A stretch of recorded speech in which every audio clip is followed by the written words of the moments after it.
अध्याय 146। क्षण के क्रूर रोमांच में अपनी चेतना खो देने के बाद अमन ने नीचे देखा और कुछ नहीं देखा सिवाय एक गड्ढे के, जहां कभी एक क्षतिग्रस्त चेहरा पड़ा था जो टूटा नहीं था और मांस के टुकड़ों में बिखरा नहीं था।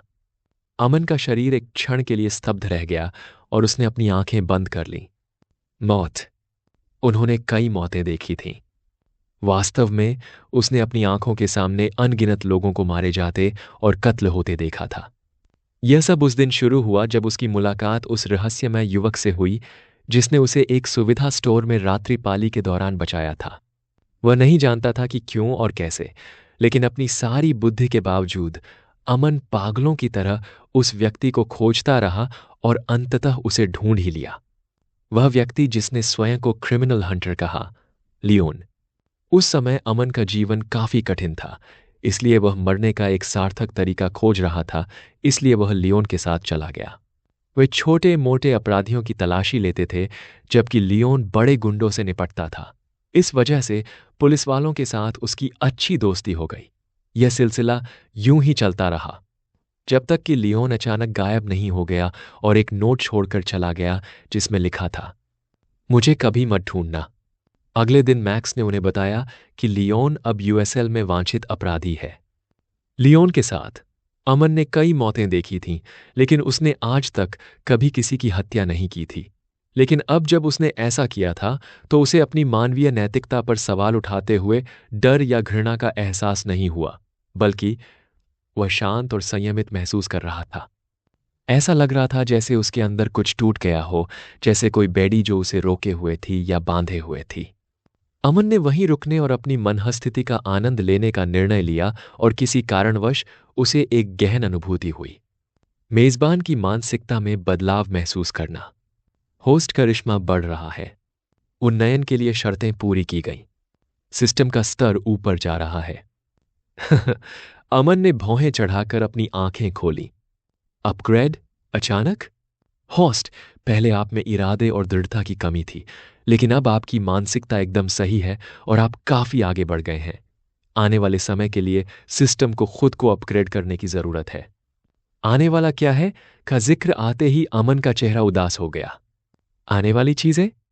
क्या आ रहा है? नहीं, सिस्टम को यह कैसे पता चला? उन विचारों को दूर करते हुए अमन ने महत्वपूर्ण प्रश्न पूछा। क्या मैं आपके अपडेट करते समय सिस्टम फंक्शन का उपयोग कर सकता हूं? हां, आप कर सकते हैं, लेकिन मैं तब तक आपसे बात नहीं करूंगा। अलविदा। नाटक बंद करो। ऐसा लग रहा है जैसे तुम मर रहे हो।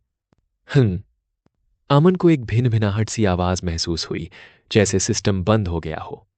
जब उसकी बात खत्म हुई तो ऑरोरा ने उससे पूछा कि क्या हो रहा है। अमन ने उसे संक्षेप में बताया और पूछा कि क्या कोई अलर्ट आया है। लड़ाई के बाद अमन ने बिग मैक को आवाज दी, अभी यहां आओ। बिग मैक भवन के बाहर घबराहट से टहल रहा था। उसकी चिंता स्पष्ट थी।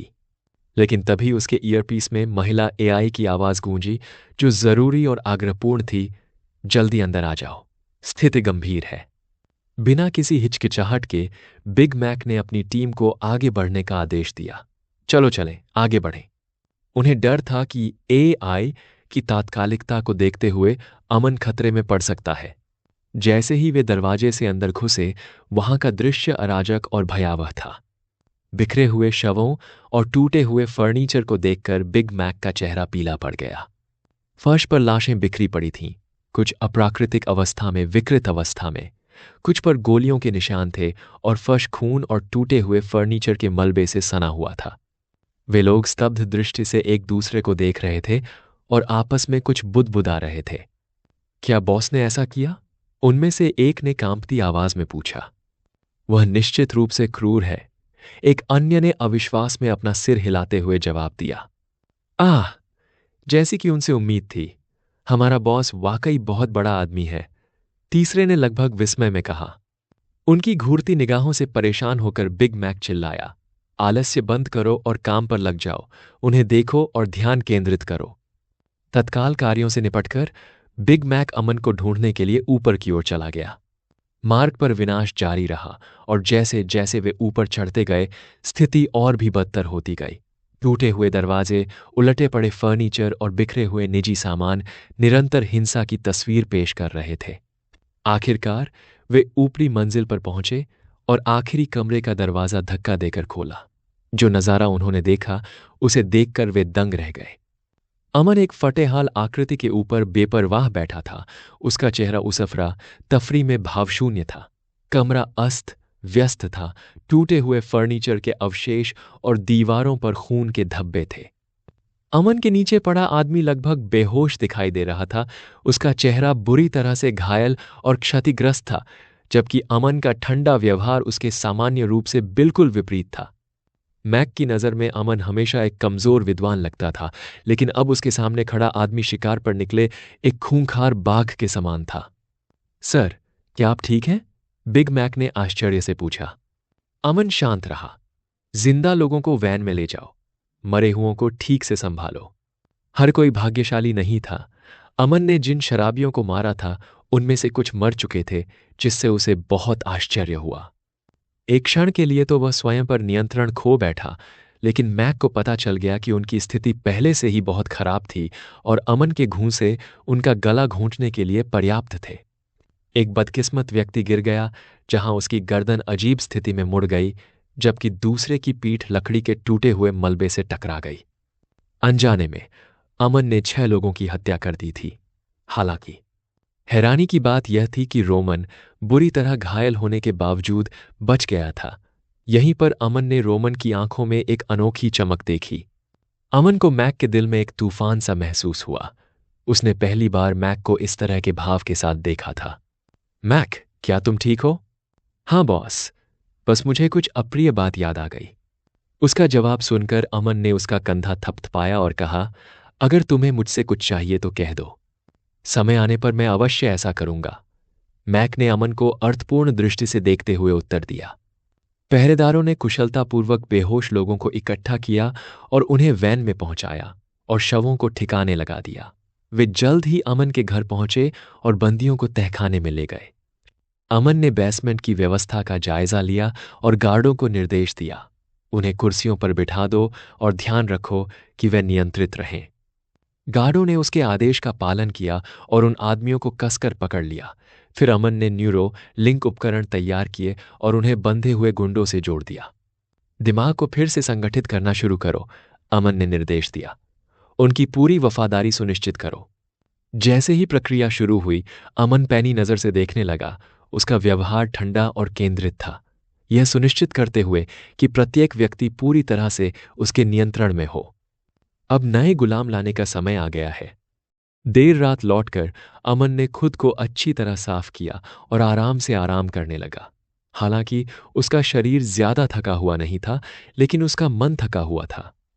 वह खुद को बूढ़ा महसूस कर रहा था, अलगाव की भावना से बोझिल। क्या यह उसका पहला अनुभव था? निश्चित रूप से नहीं, लेकिन यह निश्चित रूप से उनकी पहली क्रूर लड़ाई थी। अब उसे किसी तरह यह समझ में आया कि जो लोग हत्या करते हैं और इतनी सारी मौतें देखते हैं, उनके अंदर आमतौर पर एक अलग आभा क्यों होती है। ऐसा लगता है कि यह वह आखिरी चीज थी जिसे उसे अपने करिश्मे को बढ़ाने के लिए अनलॉक करने की जरूरत थी। 15 घंटे की आरामदायक नींद के बाद अमन उठा तो पाया कि उसका शरीर तनाव से दर्द कर रहा है। फ्रेश होने के बाद वह बेसमेंट की ओर गया। तभी ऑरोरा की एक सूचना ने उसे रोक दिया। सर, आपके पास एक संदेश है। यह क्या है? ऑरोरा की आवाज ने अमन की एकाग्रता को भंग कर दिया। श्रीमान, नूह ने आपको भोज पर आमंत्रित किया है। अमन ने क्षण भर के लिए आश्चर्य से ऊपर देखा। नूह? निमंत्रण कब आया? ऑरोरा ने आगे कहा, निमंत्रण कल आया था, लेकिन आपका ध्यान गुंडों को खत्म करने पर था, इसलिए मैंने तब तक इंतजार करने का निर्णय लिया जब तक चीजें साफ नहीं हो जाती। यह एक अच्छी बात थी, लेकिन अगर ऐसी कोई समस्या फिर से आए तो मुझे तुरंत सूचित करें। तो भोज का क्या अवसर है? सगाई, अरोड़ा ने उत्तर दिया। क्या? अमन की जिज्ञासा बढ़ गई। आखिर हो क्या रहा है? दुल्हन कौन है?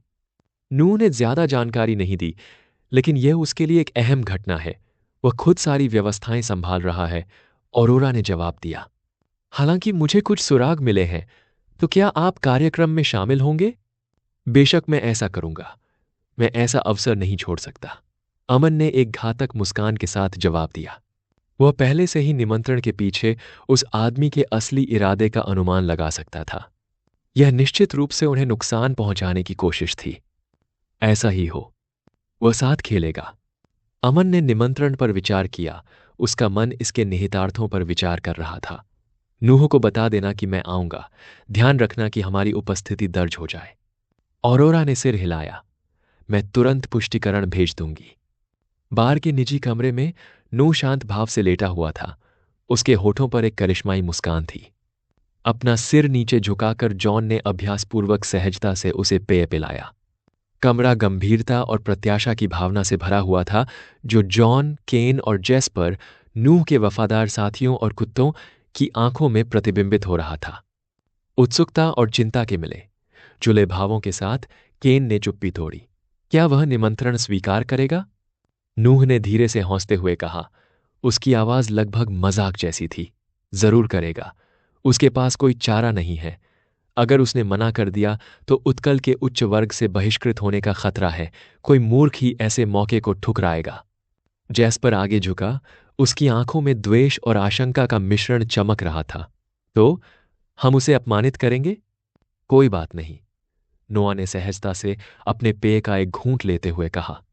मैं यह सुनिश्चित करूंगा कि वह इस दिन को कभी न भूले। अमन के हाथों हुए अपमान को याद करते ही केन का चेहरा विकृत हो गया। अमन द्वारा उसके अंडकोश पर की गई क्रूर लात की याद अभी भी ताजा थी। साथ ही उसके बाद के दिनों में अपने छोटे भाई का इस्तेमाल न कर पाने के दर्द और डर ने उसके गुस्से को और भड़का दिया। यही वह क्षण था जब उसे अपनी पत्नी और बच्चों का भविष्य अपनी आंखों के सामने घूमने लगा। वह अपना बदला लेने के लिए दृढ़ था, भले ही इसके लिए उसे नूह के जूते छाटने और साफ करने पड़े। कैन ने एक भयावह मुस्कान के साथ कहा, चलो यह सुनिश्चित करें कि उसके पास दिखाने के लिए कोई चेहरा न बचे। मैं चाहता हूं कि उसकी पूरी तरह से बदनामी हो जाए। नूह की मुस्कुराहट और चौड़ी हो गई। उसकी आंखें ठंडी और हिसाब किताब से भरी थीं। निश्चिंत रहो, हम यह पक्का कर देंगे कि उसे इस दावत में कदम रखने का कभी पछतावा न हो। उस दिन उसे हमें दरकिनार करने की कीमत पता चल जाएगी। तीनों व्यक्तियों ने उत्सुकता भरी निगाहों से एक दूसरे को देखा। उनकी उत्सुकता स्पष्ट थी। बातचीत जारी रही। तभी एकांत कमरे का दरवाजा चरमराहट के साथ खुला और एक महिला सामने आई, जिसके चेहरे का नैन नक्श आकर्षक था और बाल काले थे। वह खुशी से मुस्कुराती हुई अंदर आई, लेकिन नूह के आस पास लोगों को देखकर उसकी मुस्कान तुरंत गायब हो गई। उसकी ठंडी और अधिकारपूर्ण आवाज हवा में गूंज रही थी। क्या तुमने अपनी योजना पूरी कर ली है? तीनों व्यक्ति, जॉन, केन और जेस्पर, एक साथ खड़े हो गए। उनके भावों में श्रद्धा का मिश्रण था। उनकी निगाहें उसकी खूबसूरत और कामुक काया पर टिक गईं, खासकर उसकी छाती जो थोड़ी बड़ी थी। उसका चेहरा हालांकि काफी आकर्षक था, थोड़ा बनावटी लग रहा था। भाभी, पेड़ ने कामुक निगाहों से कहा। औरत की निगाहें बर्फ जैसी हो गईं। तुम्हारी भाभी कौन है? तीनों आदमी अचानक असहज महसूस करते हुए पीछे हट गए। उन्होंने नूह की ओर चिंतित निगाहों से देखा, जो उनकी दुर्दशा से बेपरवाह था, उन्हें अनदेखा कर रहा था, लेकिन उसकी नजरें तीनों पर एक भयावह नजर डाल रही थीं। उसकी अवमानना की चुभन महसूस करते हुए तीनों ने जल्दी से अपने सिर नीचे कर लिए और कमरे से बाहर निकल गए, अपने पीछे एक गहरा तनाव छोड़ गए। एक तिरस्कार भरी खराटों के साथ वह महिला उद्देश्यपूर्ण ढंग से कमरे में चली गई। वह नूह के पास गई और एक परिचित भाव से उसकी गोद में बैठ गई और अपनी बाहें उसके गले में लपेटकर अपने अधिकार का प्रदर्शन किया। तुम ऐसे नीच लोगों के साथ क्यों घुलने मिलने की कोशिश करते हो? उसने पूछा। उसका स्वर आलोचनात्मक और जिज्ञासु था। नूह ने हल्के से हौंसते हुए अपनी उंगलियां उसकी कमर पर फिराईं। कभी कभी गंदे काम के लिए कोई बलि का बकरा ढूंढना पड़ता है ना? क्या आप अमन की बात कर रहे हैं? मैंने सुना है कि उसकी कंपनी काफी हलचल मचा रही है। वह वाकई कमाल का है, सब कुछ बिल्कुल नए सिरे से बना रहा है। महिला ने जवाब दिया। उसकी आंखें सिकुड़ गईं क्योंकि वह स्थिति का जायजा ले रही थी। हाँ, लेकिन क्यों? क्या तुम्हें उसमें रुचि है? नूह ने पूछा। बिल्कुल नहीं। तुमने मेरी जान बचाई है और तुम मेरे पति बनोगे। जो भी कमीना तुम्हारा दुश्मन बनने की हिम्मत करे, उसे धूल में मिला देना चाहिए। मेरे परिवार की ताकत के आगे तुम अजेय हो। नोआ की मुस्कान और चौड़ी हो गई। वो इतनी ताकत लगाने लायक नहीं है, बस एक कीड़ा है जो इधर उधर छटपटा रहा है। उसे कुचलना आसान होगा। हमारी सगाई एक भव्य समारोह होगी और मैं एक तमाशा करने की योजना बना रहा हूं। तुम लड़कियों को नाटक पसंद है ना? महिला ने खुशी से ताली बजाई। उसकी आंखें उत्सुकता से चमक रही थीं। हाँ, मैं इसका बेसब्री से इंतजार कर रही हूं। मैं इस नाटक को देखने के लिए बेताब हूं। नई भूमि। संलयन अनुसंधान प्रयोगशाला में माहौल उत्सुकता से भरा हुआ था तथा उच्च तकनीक वाली मशीनों की गड़गड़ाहट भी गूंज रही थी। सफेद लैब कोट पहने वैज्ञानिक कुशलतापूर्वक आगे बढ़ रहे थे। उनके चेहरे पर दृढ़ संकल्प साफ दिखाई दे रहा था, क्योंकि वे एक अभूतपूर्व प्रयोग की तैयारी कर रहे थे। अमन ऑरोरा के साथ खड़े होकर, जो उनके सहायक के रूप में काम कर रहे थे, बड़ी दिलचस्पी से देख रहे थे कि कैसे टीम महत्वपूर्ण परीक्षणों की एक श्रृंखला के लिए तैयार हो रही थी। सी ऑरोरा की आवाज आसपास के शोर को चीरती हुई आई। टीम क्वांटम कोशिकाओं, परमाणु कोशिकाओं और संलयन के माध्यम से एक लघु तारे के विकास की प्रक्रिया शुरू करने के लिए तैयार है। यह एक महत्वपूर्ण प्रगति होगी। अमन ने सिर हिलाया। उसकी नज़र हाई टेक उपकरणों पर टिकी थी। चलो शुरू करते हैं। वैज्ञानिकों द्वारा अपनी अंतिम जांच करते समय प्रयोगशाला में हलचल मची हुई थी। वे प्रयोगों के एक परिष्कृत क्रम को अंजाम देने की तैयारी कर रहे थे और उनके हर चरण को आधुनिक विज्ञान की सीमाओं को आगे बढ़ाने के लिए सावधानीपूर्वक डिजाइन किया गया था। क्वांटम प्रौद्योगिकी के प्रमुख वैज्ञानिक डॉ. माइकल हैरिस ने घोषणा की, क्वांटम सेल विकास की शुरुआत। टीम ने पहले ही आवश्यक सामग्री तैयार कर ली थी। अति शुद्ध ग्राफीन शीट, उन्नत क्वांटम प्रोसेसर और उच्च दक्षता वाले ऊर्जा कन्वर्टर। ये घटक क्वांटम सेल बनाने के लिए जरूरी थे, जिनकी ऊर्जा भंडारण और स्थानांतरण क्षमताओं का परीक्षण किया जाएगा। डॉ. हैरिस और उनकी टीम द्वारा क्वांटम ऊर्जा कोशिकाओं के अंशांकन के दौरान ऑरोरा के होलोग्राफिक डिस्प्ले ने वास्तविक समय का डेटा दिखाया। इष्टतम प्रदर्शन सुनिश्चित करने के लिए इस सेटअप में विद्युत चुंबकीय क्षेत्रों के सटीक संरेखण और नैनोस्केल अंतःक्रियाओं के नियंत्रण की आवश्यकता थी। जैसे ही क्वांटम सेल विकास प्रक्रिया शुरू हुई, कमरे का माहौल उत्साह से भर गया। ग्राफीन शीट्स के साथ एकीकृत क्वांटम ऊर्जा कोशिकाओं को प्रयोगशाला के अत्याधुनिक उपकरणों द्वारा उत्पन्न उच्च ऊर्जा क्षेत्रों के संपर्क में लाया गया। कोशिकाओं की दक्षता और स्थिरता पर बारीकी से नजर रखी गई और डेटा को ऑरोरा के इंटरफेस पर स्ट्रीम किया गया। क्वांटम सेल अपेक्षित मापदंडों के भीतर स्थिर हो रहे हैं, ऑरोरा की एआई आवाज ने बताया। उसका डिस्प्ले ग्राफ और डेटा से चमक रहा था। ऊर्जा भंडारण और स्थानांतरण दर लक्षित मानकों को पूरा कर रही है। क्वांटम कोशिकाओं के सुचारू रूप से प्रगति करने के साथ ध्यान नाभिकीय कोशिका विकास की ओर स्थानांतरित हो गया। परमाणु सेलों की प्रमुख शोधकर्ता डॉ. लिंडा रेनॉल्ड्स ने अपनी टीम के साथ मिलकर ड्यूटेरियम और ट्रिटियम ईंधन तैयार किया। इन परमाणु सेलों का उनके ऊर्जा उत्पादन और स्थायित्व के लिए परीक्षण किया जाएगा। डॉ. रेनॉल्ड्स ने घोषणा की, परमाणु सेल प्रज्वलन क्रम शुरू करने के लिए तैयार। इसके बाद टीम ने सावधानीपूर्वक ईंधनों को अभिक्रिया कक्ष में डाला और नियंत्रित परमाणु अभिक्रियाएं शुरू करने के लिए प्रणाली को समायोजित किया। स्थिरता और दक्षता के लिए सावधानीपूर्वक डिजाइन किए गए संलयन रिएक्टरों को परमाणु प्रक्रियाओं को सुविधाजनक बनाने के लिए सक्रिय किया गया। ऑरोरा के सिस्टम ने वास्तविक समय में परमाणु प्रतिक्रिया की निगरानी की, जिससे सिस्टम के प्रदर्शन पर तुरंत प्रतिक्रिया मिली। इस प्रक्रिया में तीव्र चुंबकीय क्षेत्रों का संतुलन, सटीक तापन तंत्र और रेडियोधर्मी पदार्थों का सावधानीपूर्वक प्रबंधन शामिल था। ऑरोरा ने बताया, नाभिकीय कोशिकाएं सफलतापूर्वक प्रज्वलित हो रही हैं, अभिक्रियाएं स्थिर हैं और ऊर्जा उत्पादन हमारी अनुमानित सीमा के अनुरूप है। ऊर्जा रूपांतरण की दक्षता आशाजनक है। अंततः उनका ध्यान प्रयोग के सबसे महत्वाकांक्षी भाग पर गया, संलयन द्वारा एक लघु तारा बनाना। इसमें उन्नत क्वांटम और नाभिकीय कोशिकाओं को मिलाकर एक सूक्ष्म स्तरीय संलयन रिएक्टर बनाना शामिल था। वैज्ञानिक नियंत्रित संलयन की सीमाओं को आगे बढ़ाने वाले थे। प्लाज्मा भौतिकी विशेषज्ञ डॉ. एम्मा कॉलिंस ने संलयन प्रज्वलन की व्यवस्था का नेतृत्व किया। प्रयोगशाला के विशाल टोकामक रिएक्टर को तैयार किया गया और शक्तिशाली चुंबकीय कुंडलियों को सक्रिय किया गया, जिससे प्लाज्मा निर्माण के लिए आवश्यक परिस्थितियां निर्मित हुईं। संलयन रिएक्टर के नैदानिक उपकरणों ने प्लाज्मा को प्रविष्ट कराने और अत्यधिक तापमान तक गर्म करने के दौरान वास्तविक समय के आंकड़े प्रदर्शित किए। ऑरोरा के इंटरफेस ने संलयन प्रक्रिया का लाइव फीड प्रदर्शित किया और उसने घोषणा की, संलयन अनुक्रम आरंभ हो रहा है। इसके बाद टोकामक का चुंबकीय क्षेत्र बढ़ा, जिसने प्लाज्मा को नियंत्रित और स्थिर कर दिया। न्यूट्रल बीम इंजेक्टर और रेडियो फ्रीक्वेंसी हीटिंग सिस्टम सक्रिय हो गए, जिससे प्लाज्मा संलयन के लिए आवश्यक परिस्थितियों की ओर बढ़ गया। कमरे में एकाग्र सन्नाटा छा गया, क्योंकि टीम इस प्रक्रिया पर बारीकी से नजर रख रही थी। अगले 20 मिनट तक संलयन रिएक्टर के ऊर्जा क्षेत्र और तापन प्रणालियां एकदम सही तालमेल में काम करती रहीं।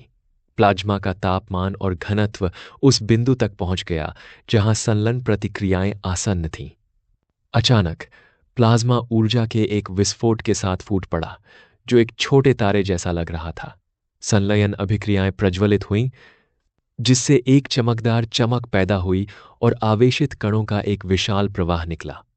प्रयोगशाला का मैग्नेटोहाइड्रोडायनामिक महत्व जनरेटर सक्रिय हो गया, जिसने प्लाज्मा की गतिज ऊर्जा को कुशलतापूर्वक विद्युत ऊर्जा में परिवर्तित कर दिया। अमन ने विस्मय से देखा जब एमएचटी जनरेटर ने संलयन अभिक्रियाओं से उत्पन्न बिजली की पहली चिंगारी को कैद किया। यह प्रक्रिया इंजीनियरिंग और भौतिकी का एक अद्भुत नमूना थी, जिसने ऊर्जा उत्पादन के एक नए युग का परिचय दिया। ऑरोरा की विस्मय भरी आवाज ने सन्नाटा तोड़ा। लघु तारा स्थिर है और ऊर्जा रूपांतरण हमारी उम्मीदों से कहीं ज्यादा है। यह एक अभूतपूर्व उपलब्धि है। जैसे जैसे वैज्ञानिक अपनी सफलता का जश्न मना रहे थे, अमन गर्व और उत्साह से भर गया। प्रयोगशाला ने अभी ऊर्जा प्रौद्योगिकी के एक नए युग का सूत्रपात देखा था, जिसकी पहचान क्वांटम कोशिकाओं, परमाणु कोशिकाओं और एक लघु तारे के सफल विकास से हुई थी। अमन ने स्वयं को बधाई देने के लिए ताली बजाई। अब हम कुछ दशक आगे होने के करीब हैं, अमन मुस्कुराया। सभी विवरण और रीडिंग की पुष्टि हो जाने के बाद अमन को केवल चरणों की प्रतिलिपि बनाने और प्रिंटर को चालू करने के लिए परमाणु सेल बनाने की आवश्यकता थी। फिर वह लाल बालों वाली महिला की ओर मुड़ा और पूछा, अरोरा, प्रिंटर के साथ क्या हो रहा है? मैं तुम्हें दिखाती हूं। अरोरा ने हाथ हिलाकर इशारा किया। पलक झपकते ही अमन के सामने का दृश्य पूरी तरह से बदल गया और उनकी चेतना यात्रा पर निकल गई। इस आकर्षक, उच्च तकनीक वाली आभासी प्रयोगशाला में वैज्ञानिकों की टीम ने लगन से काम किया तथा उनके प्रयास झिलमिलाते होलोग्राफिक डिस्प्ले और उन्नत कंप्यूटिंग की ध्वनि में प्रतिबिंबित हुए। उनकी गतिविधि के केंद्र में मॉलिक्यूलर प्रिंटर था, जो आधुनिक प्रौद्योगिकी का एक चमत्कार था। इसकी जटिल डिजाइन एक हल्की नीली चमक बिखेरती थी। क्या वे ब्लूप्रिंट को डिकोड कर रहे हैं? अपने होलोग्राफिक रूप में अमन के बगल में तैरती हुई ऑरोरा एक शांत रोशनी से चमक रही थी। वह डेटा का विश्लेषण कर रही थी और टीम के सामने आने वाली चुनौतियों पर एक रिपोर्ट तैयार कर रही थी। इस डिजिटल दुनिया में यह काम करना आसान था, लेकिन जब वास्तविकता सामने आई तो चीजें परेशानी भरी हो गईं। सर, ऑरोरा की आवाज आसपास के शोर को चीरती हुई स्पष्ट और तीक्ष्ण सुनाई दी। मैंने वास्तविक दुनिया में मॉलिक्यूलर प्रिंटर विकसित करने में आई सीमाओं के बारे में निष्कर्षों को संकलित किया है। यहां विस्तृत विवरण दिया गया है। उनके बीच एक नया होलोग्राफिक डिस्प्ले दिखाई दिया, जिसमें समस्याओं और आवश्यक सामग्रियों की सूची दी गई थी। ऑरोरा ने आगे कहा, मौजूदा बाधाओं को दूर करने के लिए हमें कई प्रमुख सामग्रियों और संवर्धनों की आवश्यकता है। अमन की नज़र सूची पर पड़ी। उसका मन पहले से ही व्यवस्थाओं के बारे में सोच रहा था। फिर ऑरोरा ने आगे कहा, प्रिंटर के पुर्जों की टिकाऊपन और सटीकता बढ़ाने के लिए हमें टाइटेनियम, मिश्र धातु जैसी विशिष्ट धातुओं की जरूरत है। इस सामग्री को उच्च दबाव की परिस्थितियों का सामना करना होगा। इसके अतिरिक्त आणविक अंतःक्रियाओं की दक्षता में सुधार करने और प्रिंटर के यांत्रिक भागों में घर्षण को कम करने के लिए ग्राफीन शीट की आवश्यकता होती है। उन्होंने कुछ देर रुककर कहा, ऊर्जा स्रोतों के लिए क्वांटम ऊर्जा सेल अत्यंत महत्वपूर्ण है। ये प्रिंटर की उच्च मांग वाली प्रक्रियाओं के लिए आवश्यक स्थिर और कुशल विद्युत आपूर्ति प्रदान करते हैं। दीर्घकालिक सघन संलयन रिएक्टर समग्र ऊर्जा खपत को उल्लेखनीय रूप से कम कर सकते हैं और एक स्थायी ऊर्जा स्रोत प्रदान कर सकते हैं। ऑरोरा का डिस्प्ले बदल गया और ज्यादा चीजें दिखाई देने लगीं। हमें जटिल यौगिकों के संश्लेषण के दौरान उनकी स्थिरता बनाए रखने के लिए उन्नत स्टेबलाइजर, विशेष रूप से नैनोस्ट्रक्चर्ड स्टेबलाइजर की भी आवश्यकता है। अंत में प्रसंस्करण गति बढ़ाने के लिए उच्च प्रदर्शन वाले क्वांटम प्रोसेसर जरूरी हैं। अमन की नज़र सूची पर पड़ी और उसने जानकारी जुटाई। ऑरोरा, हम ये सामग्री और ऊर्जा समाधान कहाँ से ला सकते हैं? बाहरी डेटाबेस एक्सेस करते समय ऑरोरा का फॉर्म चमक उठा। यहाँ कुछ विकल्प दिए गए हैं: टाइटेनियम, मिश्र धातु कंपोजिट और ग्राफीन शीट के लिए। आप नैनोटेक इंडस्ट्रीज और मेटलॉयड कॉर्प से संपर्क कर सकते हैं। वे उच्च श्रेणी के कंपोजिट और नैनो मटेरियल में विशेषज्ञता रखते हैं। नैनो स्ट्रक्चर्ड स्टेबलाइजर के लिए हम क्वांटम डायनेमिक्स लिमिटेड से संपर्क कर सकते हैं और उच्च प्रदर्शन वाले क्वांटम प्रोसेसर के लिए टेक्नोवा लैब्स अनुशंसित आपूर्ति करता है। अमन ने सिर हिलाया। उसके विचार अगले कदमों की ओर मुड़ गए। बहुत बढ़िया, मुझे इन आपूर्तिकर्ताओं से संपर्क करना होगा और आवश्यक सामग्री और ऊर्जा स्रोतों की खरीद का प्रबंध करना होगा। ऑरोरा, कृपया इन कंपनियों के साथ बैठकें तय करें और खरीद प्रक्रिया का समन्वय करें। ऑरोरा का होलोग्राफिक रूप स्वीकृति से चमक उठा। समझ गया सर, मैं मीटिंग्स का इंतजाम करूंगी और आपको प्रगति से अवगत कराती रहूंगी। ऑरोरा, मेरे लिए एक क्रूज जहाज खरीद दो, एक बड़ा, जितना बड़ा उतना अच्छा, अमन ने आदेश दिया। ऑरोरा ने उनकी बात मान ली, लेकिन पूछने से पहले थोड़ा हिचकिचाई। कोई बात नहीं, लेकिन आप इसके साथ क्या करने की योजना बना रहे हैं? तुरंत जवाब देने के बजाय अमन की नज़र निकोबार द्वीप समूह पर चली गई। मैं इसके बारे में सोच रहा था, अमन ने विश्व मानचित्र पर एक छोटे से बिंदु की ओर इशारा करते हुए कहा। हम निकोबार द्वीप पर एक बेस स्थापित करके पहला कदम उठाएंगे। महोदय, वहां आधार स्थापित करना निश्चित रूप से कठिन हो सकता है। पहले 2% भूमि पर कुछ प्राप्तकर्ताओं का कब्जा है और शेष घने जंगलों से आच्छादित है जहां आदिवासी रहते हैं। एकत्रित आंकड़ों से पता चला है कि वे अन्य मनुष्यों के प्रति अत्यधिक शत्रुतापूर्ण हैं। यह सुनकर अमन के होंठ सिकुड़ गए। मुझे पता है, इसीलिए तो मैं वहां जा रहा हूं, और जहां तक मुसीबत की बात है वे मेरे गुलाम ही होंगे। वाह, कितना दुष्ट! खांसी पॉन्ट मेरा मतलब है श्रमिक, अमन ने सुधारा। ठीक है, अब बहुत हो गई बातें। बिग मैक को जानकारी भेजो और उसे इसे खरीदने के लिए कहो। साथ ही मेरे गार्ड्स को भी कुछ दिन मजे करने के लिए टिप्स भेजो। वे इन दिनों वीआर ट्रेनिंग पर कड़ी मेहनत कर रहे हैं। मैं इस पर हूं, लेकिन महोदय, मैं आपको फिर से याद दिला दूं, वीआर प्रशिक्षण उनके मस्तिष्क और कौशल को मजबूत तो कर सकता है, लेकिन अंततः इससे शरीर में कोई सुधार नहीं होता। हम आगे बढ़ेंगे, अमन ने शुरू किया, लेकिन फिर रुक गया। सर, क्या हुआ? अरोरा ने चिंतित स्वर में पूछा। नहीं, ओह कुछ नहीं, सिस्टम अपग्रेड अभी खत्म हुआ है, अमन ने भारी आवाज में जवाब दिया। अमन रुक गया। उसे महसूस हुआ कि उसके शरीर में एक अजीब सी सनसनी फैल गई है, क्योंकि टिनिटस शुरू हो गया था। सिस्टम अपग्रेड पूर्ण। होस्ट अमन, एसपी 700,000, आंकड़े: शक्ति 1.9, निपुणता 2.4, जीवन शक्ति 1.6, इच्छा शक्ति 3.7, बुद्धिमत्ता 2.2, आकर्षण 1.9, करिश्मा 4.2, कौशल: अत्यधिक समझ, अधिकतम अंतर्दृष्टि, अकादमिक, प्रौद्योगिकी, व्यापार, लड़ाई, खेल, शिष्टाचार, चिकित्सा, कला। अपग्रेड हो गया। क्या तुम्हें मेरी याद आई? नहीं? कैसे अशिष्ट हैं? अमन को इस सिस्टम के ज्यादा मानवीय अंदाज में बात करने का तरीका देखकर हैरानी हुई। ऐसा लग रहा था कि यह ज्यादा मानवीय हो गया है। अमन ने कुछ बड़े बदलाव देखे। पूरा इंटरफेस बदल गया था।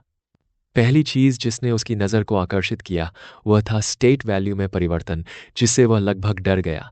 लेकिन अमन ने खुद को शांत कर लिया, क्योंकि वह कमजोर या कुछ भी महसूस नहीं कर रहा था। दूसरे, कौशल को भी सरल बना दिया गया था, हालांकि वह उनका स्तर नहीं देख पा रहा था। सिस्टम, क्या तुम वहां हो? क्या हो रहा है? अमन ने पूछा। अरोड़ा चुप रही और अमन के हाव भाव देखती रही। इस बीच व्यवस्था की आवाज, जो पहले से अधिक मानवीय लग रही थी, बोलने लगी। होस्ट, पहले आंकड़ों की बात करते हैं। आंकड़ों के मान 10.1 से भाग देने के कारण कम कर दिए गए हैं, जो कि एक औसत इंसान का मान है। जहां तक इस बदलाव की वजह का सवाल है, तो वह इसलिए है क्योंकि सिस्टम को पहले से ही उस रास्ते पर आपके अगले कदम की उम्मीद थी। उस रास्ते पर कदम बढ़ाओ। कौन सा रास्ता? महाशक्तियां? अमन ने पूछा। उसका दिल तेजी से धड़क रहा था। नहीं, जैसा कि मैंने बताया, इस दुनिया में अभी कोई जादू, साधना या महाशक्तियां नहीं हैं। लोग आनुवंशिक परिवर्तनों के कारण बाद में शक्तियां प्राप्त कर सकते हैं, लेकिन यह तंत्र आपको किसी और चीज के लिए तैयार कर रहा है, सुपर ह्यूमन। और आप पहले ही एक सुपर ह्यूमन से मिल चुके हैं। अमन भौहें चढ़ाकर सोचने लगा कि इस सिस्टम का क्या मतलब है, और समझने में थोड़ा वक्त लगाने के बाद उसे समझ आया कि इसका क्या मतलब है। यह रोमन के बारे में बात कर रहा था। रोमन में कुछ ऐसी बातें थीं जो अमन को अजीब लगीं। पहली बात तो यह कि बिजली के झटके का उस पर कोई असर नहीं हुआ। दूसरी बात, उसके जख्मों से खून बहना कुछ ही पलों में बंद हो जाता था। अमन के जख्मों से भी जल्दी। लेकिन यह मान लेना काफी नहीं था कि वह कोई अलौकिक प्राणी है। आखिरकार अगर उसने ऐसे आदमी को इतनी आसानी से हरा दिया तो इसका कोई मतलब ही नहीं था। रोमन के मस्तिष्क को स्कैन करने के बाद अमन ने पाया कि उसकी याददाश्त का एक हिस्सा मिटा दिया गया था। हालांकि ऑरोरा उसे वापस ला सकती थी, लेकिन ऐसा करने से उसके मस्तिष्क को नुकसान पहुंच सकता था, और अमन इतनी कीमती चीज को खोने का जोखिम नहीं उठाना चाहता था। हालांकि उन्हें यह पता चला कि रोमन सेना में था, विशेष सेवाओं में शामिल हुआ था और उसे एक गुप्त मिशन के लिए चुना गया था, लेकिन उसके बाद की सभी बातें मिटा दी गईं। अमन को अब यकीन हो गया था कि इसका सुपर ह्यूमन से कुछ लेना देना है। इसके बारे में सोचते हुए ईवैन को एक क्षण के लिए चक्कर सा महसूस हुआ। फिर वह ऑरोरा की ओर मुड़ा। ऑरोरा, सुपर ह्यूमन्स के बारे में कोई भी जानकारी ढूंढने की कोशिश करो, कोई भी विवरण या वीडियो ढूंढो। अगर तुम्हें यह सामान्य वेब पर नहीं मिलता तो डार्क वेब पर खोजो। जैसी आपकी इच्छा, अरोरा ने बिना किसी हिचकिचाहट के संकलन किया और तुरंत काम पर लग गई। अब जब उसे आदेश दे दिया गया तो अमन ने अपना ध्यान सिस्टम पर केंद्रित किया और पूछा, कौशल के बारे में क्या? कौशलों को संबंधित शीर्षकों के अंतर्गत वर्गीकृत किया गया है। आपके पास जो कौशल हैं उन्हें सामान्य श्रेणियों में रखा जाएगा। उदाहरण के लिए, आपके प्रोग्रामिंग और हैकिंग कौशल तकनीकी कौशल के अंतर्गत आएंगे। जिन कौशलों के आपके पास नहीं हैं वे टैब धुंधले दिखाई देंगे, जबकि जो आपके पास हैं वे पूरी तरह से दिखाई देंगे। प्रत्येक टैब पर क्लिक करने से संबंधित कौशल दिखाई देंगे। मैं समझ गया, अमन ने विचारपूर्वक अपनी ठुड्डी रगड़ते हुए कहा।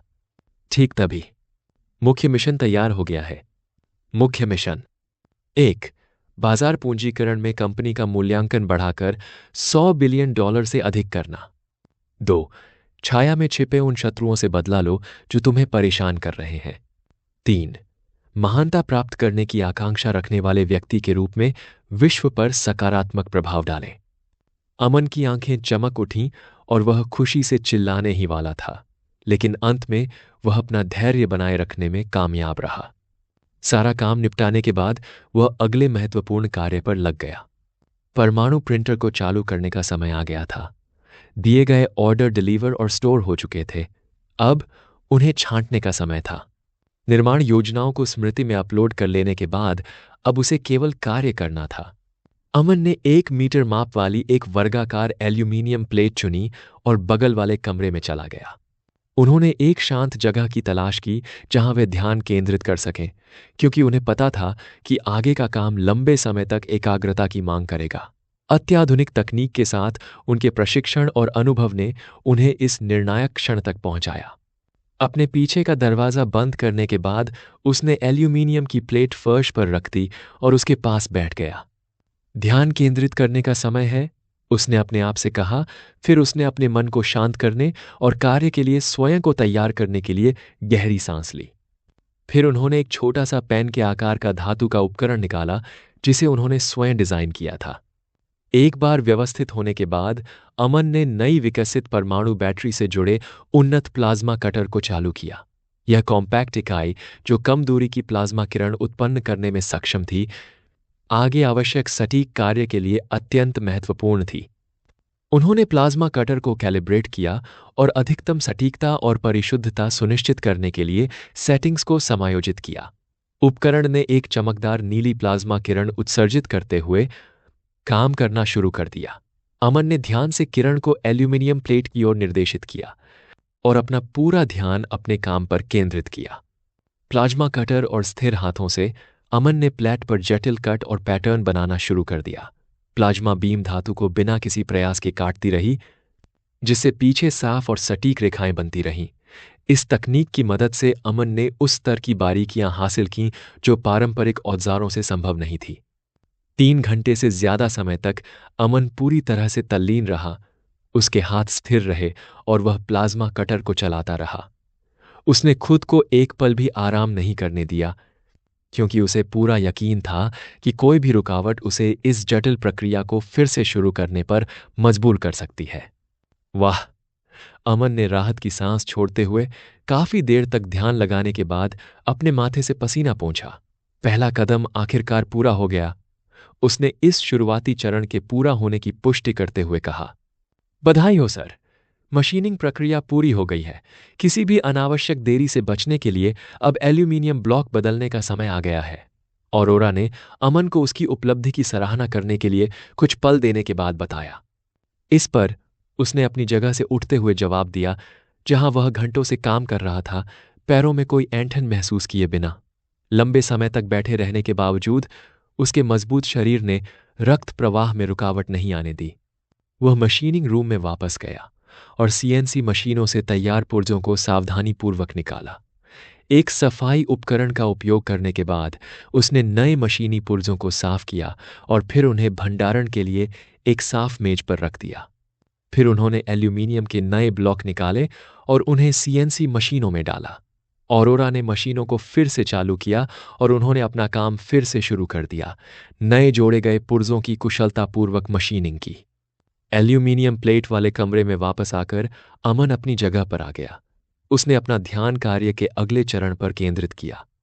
एक बार तैयार होने के बाद उन्होंने अगले चरण के लिए प्लाज्मा कटर तैयार किया, जिसका उद्देश्य प्लेट में और भी जटिल विशेषताएं जोड़ना था। इस प्रक्रिया में सटीक कट और समायोजन शामिल थे, जिससे यह सुनिश्चित हुआ कि तकनीक का पूरी क्षमता से उपयोग किया जा सके। यह जटिल काम पूरे 1 महीने तक बिना रुके चलता रहा। अमन ने एक वीआर हेडसेट की मदद से 5 घंटे की आरामदायक नींद को वास्तविक दुनिया के सिर्फ 1 घंटे में समेट लिया, जिससे उसकी उत्पादकता में सुधार हुआ और एक कठोर कार्यसूची बनी रही। जैसे जैसे परियोजना आगे बढ़ी, अमन ने उन्नत प्रौद्योगिकी और सूक्ष्म शिल्प कौशल का उपयोग करके अपने दृष्टिकोण को जीवंत कर दिया, जिससे उनके समर्पण और कौशल के उल्लेखनीय परिणाम सामने आए। 1 फरवरी 2024 सभा कक्ष में गतिविधि का माहौल था, क्योंकि अमन अपने नवीनतम प्रोजेक्ट पर ध्यान केंद्रित कर रहा था, एक कस्टम निर्मित 3D प्रिंटर, जिसे एडिटिव मैन्युफैक्चरिंग में संभव सीमाओं को आगे बढ़ाने के लिए डिजाइन किया गया था। कमरा विभिन्न घटकों से भरा हुआ था, जिनमें से प्रत्येक को प्रिंटर के जटिल डिजाइन में विशिष्ट भूमिका निभाने के लिए सावधानीपूर्वक तैयार किया गया था। कई बड़ी मेजें अलग अलग चरणों में तैयार होने वाले पुर्जों से अटी पड़ी थीं। धातु के फ्रेम, जटिल गियर और उच्च परिशुद्धता वाले नोजल सब व्यवस्थित रूप से बिखरे पड़े थे। मजबूत एल्यूमीनियम सपोर्ट से लेकर नाजुक सिरेमिक हीटिंग एलिमेंट तक, हर पुर्जा अमन की सटीक जरूरतों के अनुसार सावधानीपूर्वक तैयार किया गया था। एक मेज पर आपस में जुड़ी हुई एल्यूमीनियम रेल और सपोर्ट का एक सेट प्रिंटर का ढांचा बना रहा था। इन्हें एकदम सही फिट सुनिश्चित करने के लिए सटीकता से काटा गया था और उनकी सतहें ऊपर की रोशनी में चमक रही थीं। पास ही वायर्ड स्टेपर मोटर्स का एक संग्रह एकीकरण की प्रतीक्षा में था। एक और मैच प्रिंटर के एक्सट्रूजन सिस्टम के लिए समर्पित थी। यहां अमन ने उच्च सहिष्णुता वाले नोजल और फीड मैकेनिज्म की एक श्रृंखला तैयार की थी, जो विभिन्न प्रकार की सामग्रियों को बेजोड़ सटीकता से संभालने के लिए डिजाइन किए गए थे। गम बिल्ड चैम्बर के पुर्जे एक और मेज पर रखे गए थे और हर टुकड़े पर सावधानीपूर्वक लेबल लगाकर उसे व्यवस्थित किया गया था। अमन कमरे में इधर उधर घूम रहा था, हर हिस्से को बारीकी से जांच रहा था। यह सुनिश्चित करते हुए कि हर घटक उसकी सटीकता और विश्वसनीयता के उच्च मानकों पर खरा उतरे। पूरे ढांचे को सहारा देने वाले फ्रेम से लेकर सामग्री के प्रवाह को नियंत्रित करने वाले जटिल आंतरिक तंत्र तक, हर हिस्से को सामंजस्य से काम करने के लिए डिजाइन किया गया था। एक कोने में प्रिंटर का एक बड़ा, आंशिक रूप से निर्मित भाग आकार ले रहा था। एक्स, वाई और जेड अक्षों की यांत्रिक संयोजन स्पष्ट रूप से दिखाई दे रहा था, जिसमें जटिल गियर प्रणालियां और लीड स्क्रू अंतिम एकीकरण के लिए तैयार थे। अमन ने मुद्रण के दौरान सुचारू और सटीक गति सुनिश्चित करने के लिए डिजाइन के इस हिस्से को पूर्ण करने में काफी समय लगाया था। आंशिक रूप से इकट्ठे फ्रेम के पास इलेक्ट्रॉनिक नियंत्रण बोर्डों के एक सेट का परीक्षण किया जा रहा था। ये बोर्ड प्रिंटर के जटिल संचालन को नियंत्रित करेंगे, डिजिटल डिजाइनों को सटीकता के साथ भौतिक वस्तुओं में परिवर्तित करेंगे। अमन ने विभिन्न तारों और सेंसरों को जोड़कर यह सुनिश्चित किया कि प्रत्येक कनेक्शन सुरक्षित और कार्यात्मक है। डिजाइन तैयार हो रहा है, अमन ने ऑरोरा से कहा, जो असेंबली रूम में उसके साथ आई थी। हर पुर्जे को इस तरह से तैयार किया गया है कि प्रिंटर हमारे सख्त मानकों पर खरा उतरे। ऑरोरा ने सिर हिलाया, उसकी नजर बिखरे हुए हिस्सों पर थी। इन पुर्जों में बारीकियां का स्तर प्रभावशाली है। आपको क्या लगता है, सब कुछ जोड़ने में कितना समय लगेगा? अमन ने पुर्जों और औजारों के ढेर पर नजर डाली। यह एक जटिल प्रक्रिया होगी, लेकिन मुझे विश्वास है कि हम इसे अगले कुछ दिनों में पूरा कर लेंगे। जरूरी यह होगा कि हर टुकड़ा सही ढंग से संरेखित और एकीकृत हो। दृढ़ निश्चय के साथ अमन अपने काम पर लौट आया, ध्यान से पुर्जों को व्यवस्थित किया और उन्हें संयोजन के लिए तैयार किया। बिखरे हुए पुर्जे नवाचार के प्रति उसकी प्रतिबद्धता के प्रमाण थे, और प्रत्येक टुकड़ा उसके विजन को साकार करने की दिशा में एक कदम और आगे ले जाने का प्रतिनिधित्व कर रहा था। जैसे जैसे वह काम करता गया, कमरा एक नया रूप लेने लगा। बिखरे हुए हिस्सों का अस्त व्यस्त रूप धीरे धीरे एक सुसंगत पूरे में बदल रहा था। 3D प्रिंटर, जो कभी सिर्फ अलग अलग पुर्जों का एक संग्रह था, अब अमन के कुशल हाथों में धीरे धीरे जीवंत हो रहा था। मैं इस बात पर विश्वास नहीं कर सकता कि यह कितना शानदार लग रहा है, अमन ने असेंबली टेबल पर रखे तैयार घटकों की प्रशंसा करते हुए कहा। अगर इसे मशीन द्वारा बनाया गया होता तो यह सौंदर्य की दृष्टि से अधिक आकर्षक होता, ऑरोरा ने टिप्पणी की, क्योंकि उसने पहले भी मशीन द्वारा बनाए गए संस्करण देखे थे। वैसे भी कोई भी इन्हें बनाने में सक्षम नहीं है, अमन ने जटिल भागों को धीरे से सहलाते हुए जवाब दिया। तैयार किए गए पुर्जे एक बड़े आकार के चिप जैसे दिखते थे, जिनमें पारंपरिक तारों की जगह उन्नत सर्किटरी का इस्तेमाल किया गया था। जटिल नेटवर्क ने हर पुर्जे को अगले पुर्जे से जोड़ा, जिससे माध्यम के भीतर एक उच्च तकनीकी प्रणाली का निर्माण हुआ। मूलतः एकीकरण मॉड्यूल एक अनुवादक और मध्यस्थ के रूप में कार्य करता था, जो डिजिटल और भौतिक क्षेत्रों के बीच की खाई को पाटता था, सर्किट घटकों और सिस्टम के बीच निर्बाध संचार को सक्षम करते थे और आवश्यकतानुसार उन्हें सक्रिय करते थे। अनेक जटिल पैटर्नों के बीच एक विशेष खंड अपने आकार और प्रमुखता के कारण अलग से दिखाई देता था। यहीं से अंतिम संयोजन शुरू होता है, अमन ने घोषणा की, उस डिब्बे को फिर से खोलते हुए जिसमें पहले तंजानाइट रत्न भरे थे। अब उसमें साबुत रत्नों की जगह बारीक चूर्ण था।